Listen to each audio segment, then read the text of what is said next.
L'Institut Serco d'Abidjan participe à la 3e édition des journées d'orientation du bachelier.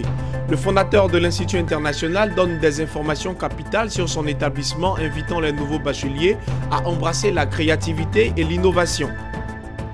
Bonne nouvelle pour une dizaine de porteurs de projets, ils bénéficient d'un montant de 50 millions de francs CFA du programme d'appui stratégique à la recherche scientifique en Côte d'Ivoire.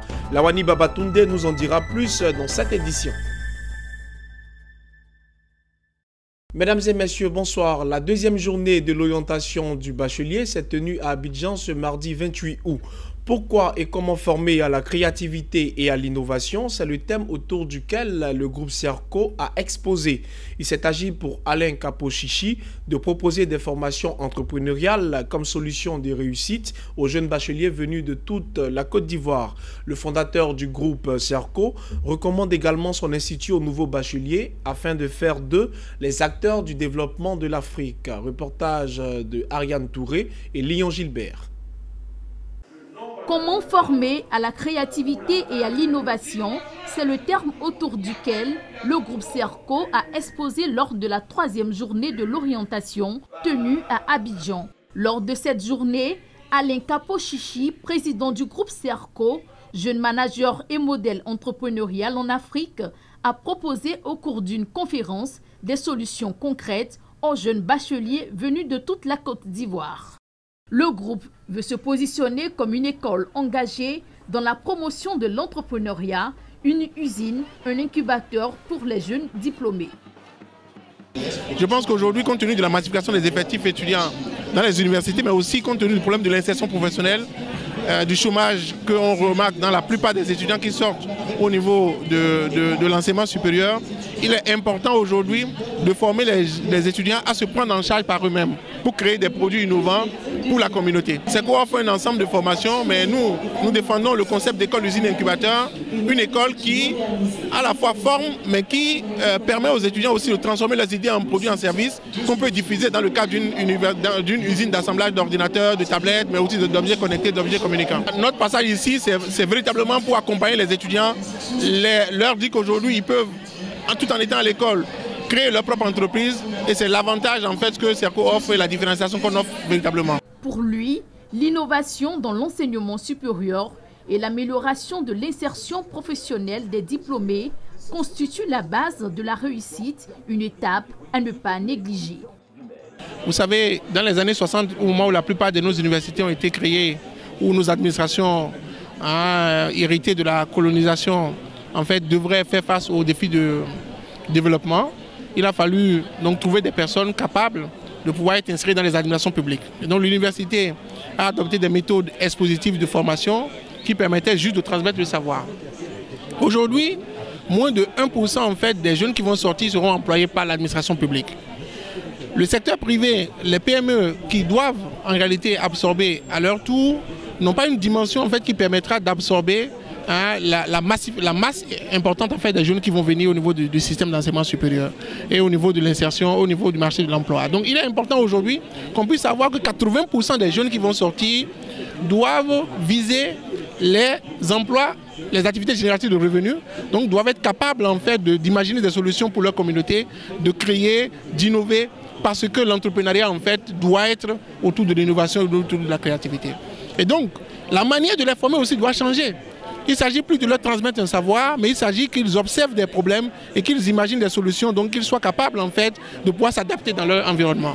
Avec 20 ans d'expérience, le groupe Serco offre aux bacheliers des formations professionnelles concrètes en Afrique, en Asie et en Europe. Il compte être un pôle d'innovation au service du développement économique, social et culturel. Les journées de l'orientation qui prennent fin ce mercredi 29 août ont pour objectif essentiel de mieux s'informer et mieux orienter les différents nouveaux bacheliers.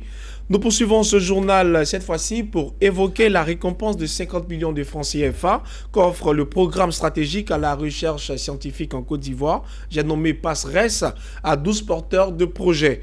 Ce financement vient les aider à mener à bien leurs études. Reportage de Lawani Babatunde.